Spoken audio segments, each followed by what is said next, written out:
جنت میں داخل ہونے والے 10 جانور کون سے ہیں اور یہ کیوں داخل ہوں گے جنت میں؟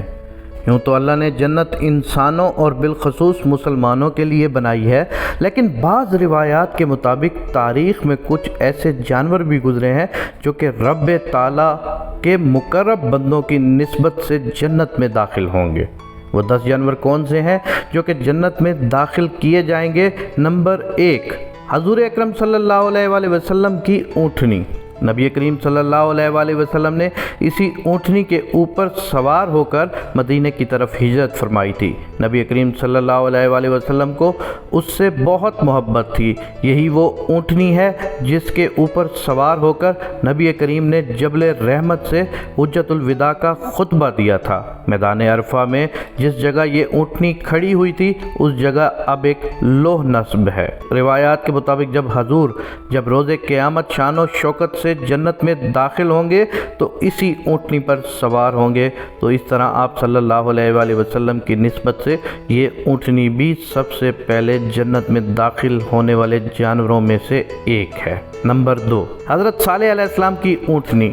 اس اونٹنی کا ذکر قرآن کی سورہ ہود کی آیت نمبر 64 میں کیا گیا ہے۔ وہ اونٹنی بھی معجزہ اور نشانی کے طور پر مقرر کی گئی تھی۔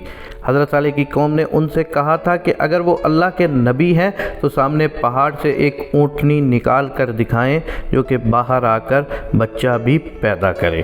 چنانچہ ایسا ہی ہوا، لیکن ان کی قوم نے اس اونٹنی کو قتل کر دیا، اس لیے ان پر اللہ کا عذاب نازل ہوا، تو روایات کے مطابق یہ اونٹنی بھی جنت میں داخل ہوگی۔ نمبر 3، حضرت ابراہیم علیہ السلام کا بچڑا۔ روایات کے مطابق حضرت ابراہیم علیہ السلام کے پاس اللہ کے 2 فرشتے تشریف لائے اور انہوں نے انہیں بیٹے کی بشارت دی اور حضرت لوط علیہ السلام کی قوم پر عذاب کا حکم سنایا۔ کیونکہ وہ دونوں فرشتے انسانوں کی شکل میں بطور مہمان آئے تھے، اس لیے ان کی تواضع کے لیے حضرت ابراہیم علیہ السلام نے بچڑا ذبح کیا کہ ان کو کھانا پیش کیا جائے، تو اس بچڑے کے بارے میں بھی کہا جاتا ہے کہ وہ بھی جنت میں جائے گا۔ نمبر 4، حضرت اسماعیل علیہ السلام کا مینڈھا۔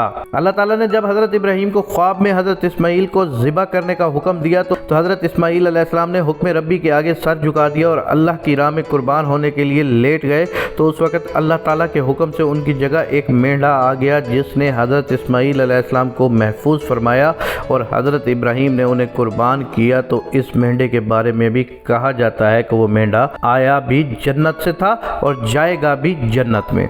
نمبر 5، حضرت موسیٰ علیہ السلام کی گائے۔ اس گائے کا ذکر قرآن میں بڑی تفصیل کے ساتھ موجود ہے۔ اسی کے اوپر سورہ بقرہ ہے۔ بنی اسرائیل کے لوگوں نے ایک قتل کر دیا تو موسیٰ علیہ السلام نے اللہ کے حکم سے ان کو ایک موٹی تازی پیلی گائے ذبح کرنے کا کہا اور اس گائے کے گوشت کا ایک ٹکڑا اس لاش پر مارا گیا۔ اس لاش نے زندہ ہو کر اپنے قاتل کا نام بتایا اور پھر مر گیا، تو اس گائے کے بارے میں بھی کہا جاتا ہے کہ وہ جنت میں جائے گی۔ نمبر 6، حضرت یونس علیہ السلام کی مچھلی۔ حضرت یونس اپنی قوم کو عذاب کا بتا کر وہاں سے چل دیے۔ راستے میں ایک کشتی میں سوار ہوئے تو طوفان آ گیا اور کشتی ڈوبنے لگی، تو اس وقت رواج تھا کہ اگر کوئی بھاگا ہوا غلام کشتی میں ہوتا تھا تو اس کو کشتی سے پھینک دیا جاتا تھا، تو کشتی ڈوبنے سے بچ جاتی تھی۔ تو قرآن نکالا گیا تو 3 دفعہ حضرت یونس کا نام نکلا، چنانچہ ان کو کشتی سے پھینک دیا گیا۔ تو اللہ نے مچھلی کو حکم دیا کہ میرے نبی کو اپنے جسم میں محفوظ کر لو، تو اس مچھلی کے پیٹ میں 40 دن تک زندہ رہے۔ بعض روایات میں 3 دن بھی لکھا گیا ہے۔ تو وہ مچھلی جس نے آپ کو محفوظ کیا وہ بھی جنت میں داخل ہونے والے جانوروں میں سے ایک ہوگی۔ نمبر 7، حضرت عزیر علیہ السلام کا گدھا۔ حضرت عزیر کو بخت نصر نے قید کر لیا تھا۔